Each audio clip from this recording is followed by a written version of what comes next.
नमस्कार दोस्तों, मैं हूं प्रशांत और स्वागत है आपका प्रतियोगिता दर्पण में। आज हम बात करने जा रहे हैं slowing deep ocean currents in Antarctica. हाल ही में न्यूज आती है, ये आप देख सकते हैं, द हिंदू का आर्टिकल है, deep ocean currents in Antarctica slowing earlier than predicted.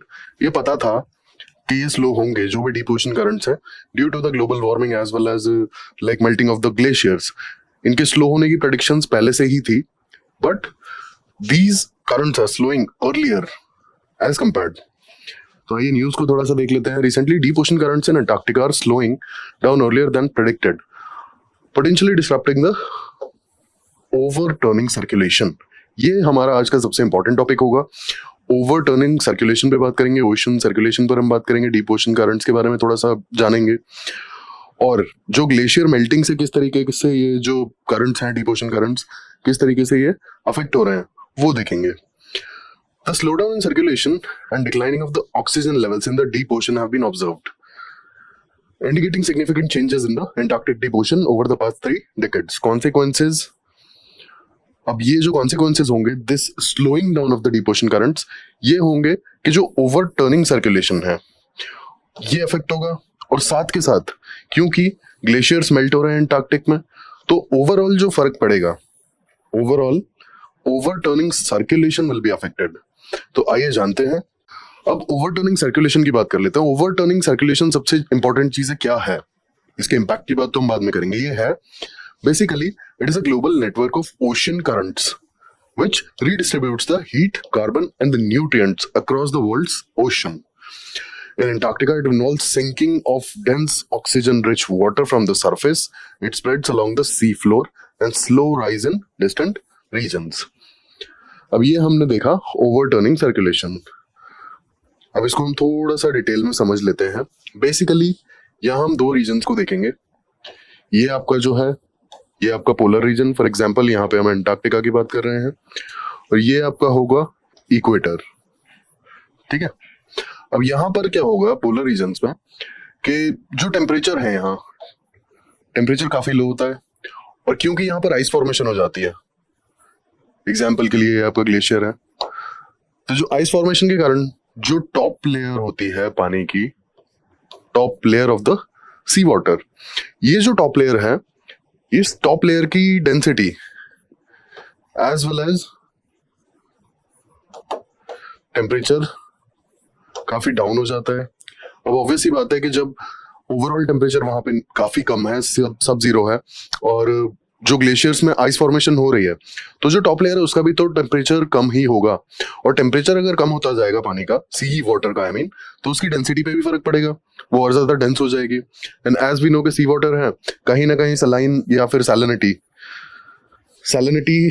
Already ज्यादा होती है, और क्योंकि जो फ्रेश वाटर का यूसेज आइस फॉर्मेशन के लिए हो जाता है, तो सैलिनिटी यहाँ और ज्यादा बढ़ जाती है। ठीक है। एज वी नो आइस जो है, फ्रेश वाटर का ज्यादा यूज होता है आइस के फॉर्मेशन में, तो यहाँ पे सैलिनिटी इस कारण से और ज्यादा बढ़ जाती है। अब आप देखिए, सैलिनिटी भी बढ़ रहा है और डेंसिटी भी बढ़ रहा है, यहाँ पे दोनों चीजें साइमल्टेनियसली बढ़ रही हैं, और टेम्परेचर जो है कम होता चला जा रहा है। ठीक है। तो ये जो टॉप लेयर ऑफ वाटर है ना, ये इतना ज्यादा डेंस हो जाता है, और इतना ज्यादा सैलिनिटी बढ़ने के कारण से इसकी डेंसिटी और ज्यादा बढ़ जाती है, तो ये सिंक करना स्टार्ट कर देता है। अब सिंक करते करते ये कहाँ जाएगा, सिंक करते करते ये कहाँ जाएगा, तो ये जो वाटर है, ये सिंक करते करते जो भी आपका ओशन फ्लोर है, डेंसिटी इतनी ज्यादा होती है कि वहां तक पहुंच ही जाएगा धीरे धीरे। अब ये यहाँ पहुंच जाएगा, तो यहाँ ऑब्वियसली ऊपर स्पेस क्रिएट होगा ही ना।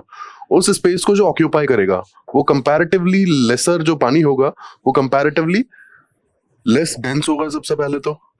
इसके बाद वो टेम्परेचर भी उसका थोड़ा सा ज्यादा होगा एज कंपेयर्ड, एंड सैलिनिटी भी कम होगी।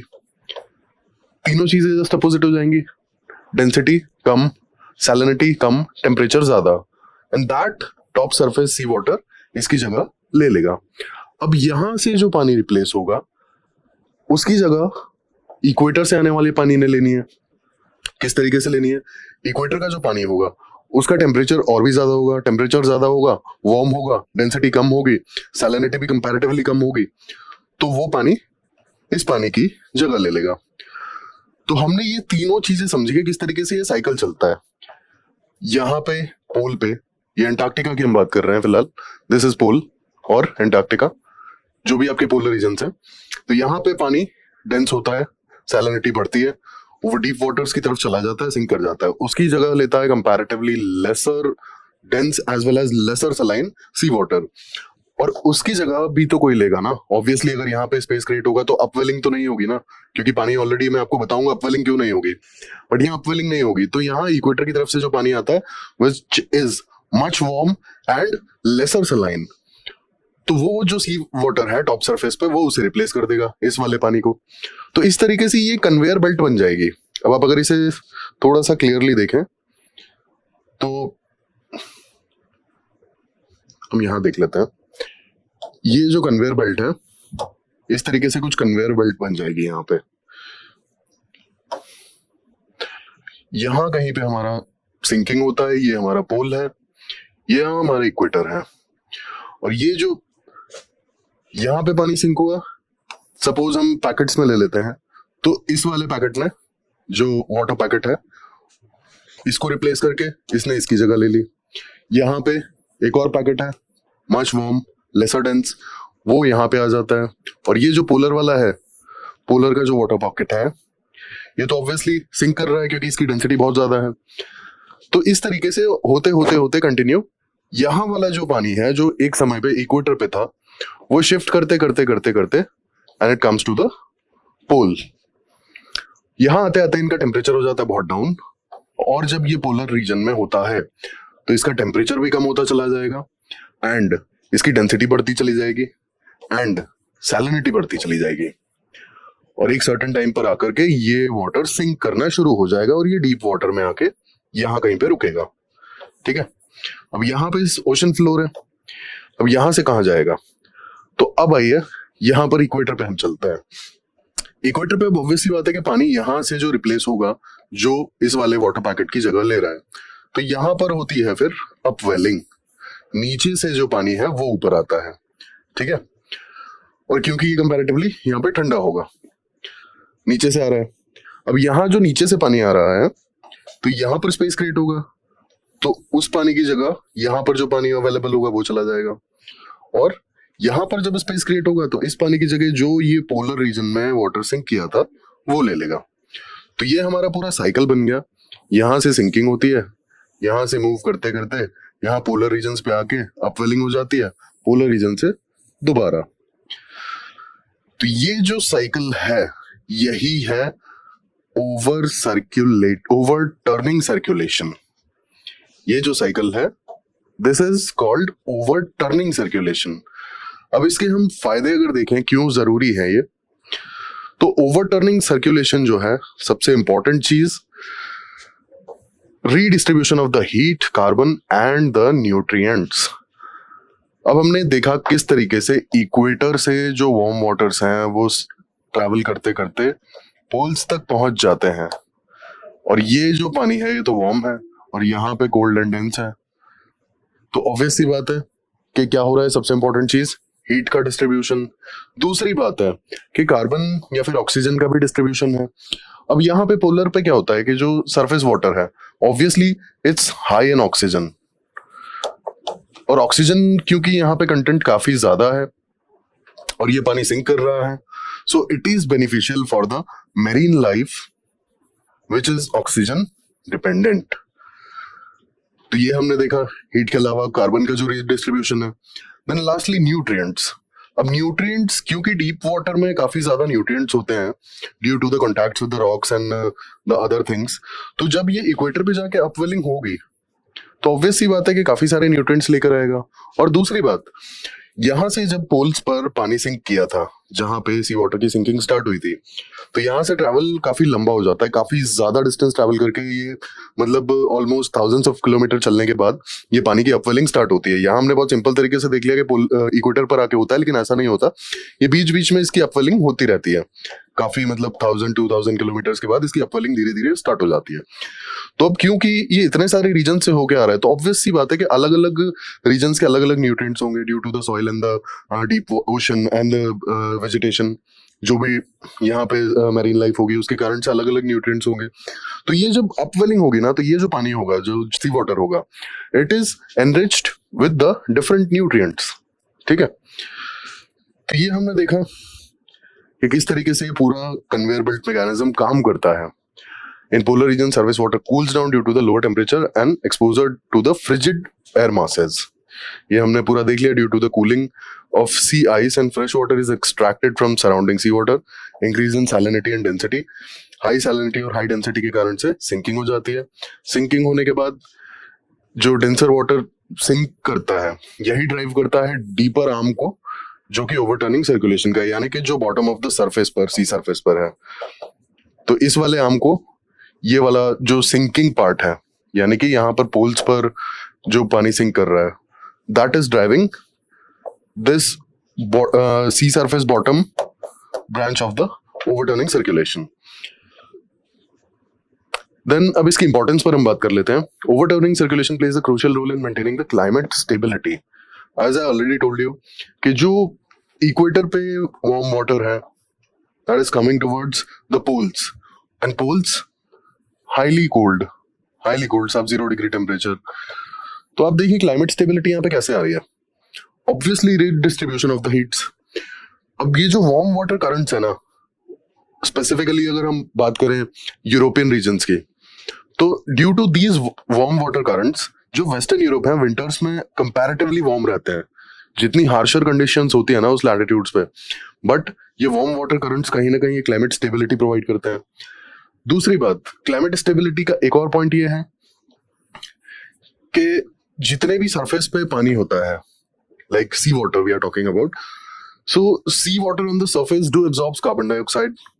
कार्बन डाइऑक्साइड को एब्जॉर्ब करके और ये डीप सी में ट्रांसफर कर देता है, यानी कि बॉटम ऑफ द ओशन, और उस लेवल पर जाकर कार्बन कई बार स्टोर भी हो जाता है इन द डिफरेंट फॉर्म्स.